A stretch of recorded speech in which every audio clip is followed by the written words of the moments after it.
नमस्कार, मी आरती. आरोग्य धनसंपदा या यूट्यूब चॅनलवर आपले खूप खूप स्वागत करत आहे. तुम्ही दिलेल्या भरघोस प्रेमाबद्दल मी तुमची खूप आभारी आहे. आज आपण अर्टिकॅरिया किंवा शीतपित्त याबद्दल जाणून घेणार आहोत. शीतपित्त याला दुसरे नाव गांधी येणे किंवा त्वचेवरती गाठी येणे असं सुद्धा आपण बोलू शकतो. यामध्ये काय होतं, विशिष्ट प्रकारची ॲलर्जी असल्यामुळे व्यक्तीच्या त्वचेवरती लाल रंगाचे गाठी येतात. ठीक आहे, हे वेगवेगळ्या प्रकारचे असू शकतात. त्याची कारणं देखील वेगवेगळी असू शकतात. आज आपण या शीतपित्ताबद्दल जाणून घेणार आहोत. शीतपित्त हे वेगवेगळ्या आकाराचे असू शकतात. तसेच ते काही दिवस शरीरावर टिकतात आणि आपोआप ते नाहीसे होतात. काही जे शीतपित्त असतात हे 6 आठवड्यापर्यंत त्वचेवर दिसू शकतात. पण जर तुम्ही व्यवस्थित औषधोपचार केले नाही तर हे शीतपित्त 6 आठवड्यापेक्षा जास्त दिवस टिकू शकतात.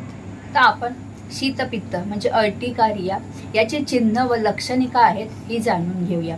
यामध्ये एकदम साधारण जे लक्षण आहेत ते म्हणजे त्वचेवरती असा उंचवटा येतो, बरोबर.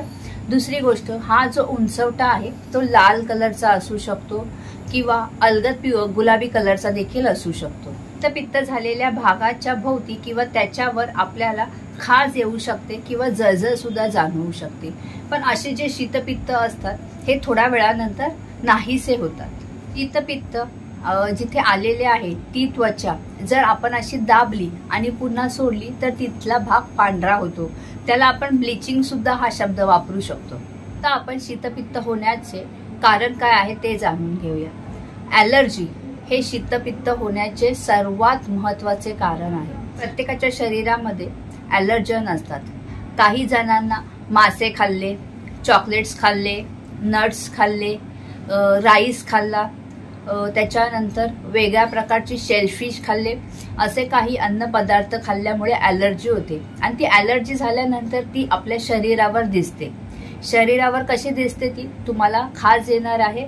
खाजवल्यानंतर तुम्हाला दिसेल की शरीरावरती एक उंचवटा भाग आलेला असतो. हा उंचवटा भाग नंतर तुम्हाला लाल कलरचा दिसेल. मी तुम्हाला फोटोमध्ये दाखवते कशा पद्धतीचा असतो.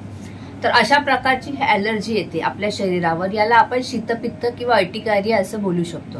शीतपित्त होण्याचे दुसरे कारण म्हणजे जर तुम्हाला एखादा कीटक चावला तर त्याच्याने त्या चावल्यामुळे सुद्धा तुम्हाला शीतपित्त होऊ शकतो.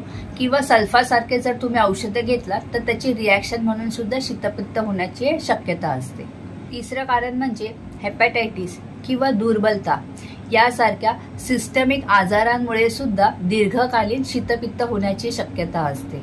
तर तुमची स्किन किंवा त्वचा कडक उन्हामध्ये म्हणजे सूर्यप्रकाश, सर्दी किंवा थंडी यासारख्या गोष्टींशी सेन्सिटिव्ह असेल, गोष्टींसाठी देखील सेन्सिटिव्ह असेल तरी सुद्धा तुम्हाला शीतपित्त होण्याचे चान्सेस आहेत. आता याचे निदान कसे केले जाऊ शकते याबद्दल आपण माहिती करूया.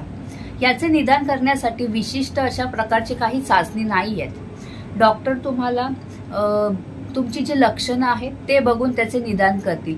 तसेच तुम्हाला विचारतील की तुमच्या सवयी काय आहेत, तुम्ही जेवणामध्ये काय खाल्लेलं आहे, तुम्हाला कोणत्या ड्रग्सची म्हणजे औषधांची ॲलर्जी आहे का, मग तुम्ही हे शीतपित्त जेव्हा आले त्याच्या आधी असे काही ड्रग्स किंवा काय जेवले होते, अशा प्रकारची ते हिस्ट्री घेतील आणि त्याच्यावरून याचं निदान केलं जातं. तुम्हाला कोणत्या खाण्याची किंवा कोणत्या औषधाची ॲलर्जी आहे ह्याचं निदान होण्यासाठी थोडे दिवस जाऊ शकतात. ॲलर्जीचे कारण कळण्यासाठी थोडा वेळ लागू शकतो. जर संसर्ग असल्याचा संशय असेल तर डॉक्टर रक्ताची चाचणी देखील करण्यासाठी सांगतात. आणि कोणत्या प्रकारची ॲलर्जी आहे हे कळण्यासाठी आपण IgE याची टेस्ट केली जाते. ह्या टेस्टमध्ये आपल्याला समजते की कोणत्या अन्नपदार्थाची आपणास ॲलर्जी आहे.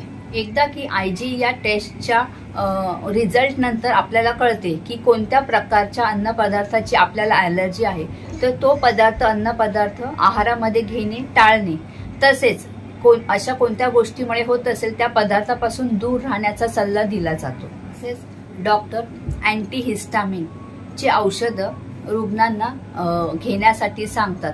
तसेच कॅलामिन लोशन सुद्धा तुम्ही लावू शकतात.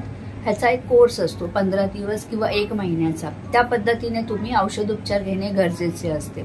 तसेच जर ह्या ॲलर्जीची सिव्हिरिटी जास्त असेल तर ॲड्रेनालिन नामक इंजेक्शन देखील रुग्णाला दिले जाते. तर तुम्ही ह्या ॲलर्जी जरी असली किंवा तुम्हाला एक शीतपित्त म्हणून त्याच्याकडे दुर्लक्ष करू नका. वेळोवेळी त्याचा जर तुम्ही औषधोपचार घेतला तर याचं मोठ्या गंभीर स्वरूपामध्ये रूपांतर होणार नाही. तर तुम्हाला हा व्हिडिओ कसा वाटला तुम्ही नक्कीच कमेंट करून मला पाठवा. आणि जर तुमच्या काही क्वेरीज असतील त्यासुद्धा तुम्ही मला पाठवा. आणि जर तुम्हाला कोणत्या वेगळ्या विषयावरती माहिती करून घ्यायची असेल तर तुम्ही प्लीज मला कमेंट सेक्शनमध्ये टाका. मी नक्कीच तुम्हाला मदत करण्याचा प्रयत्न करेन. आणि आपल्या चॅनलला लाईक, शेअर आणि सबस्क्राईब करा. धन्यवाद.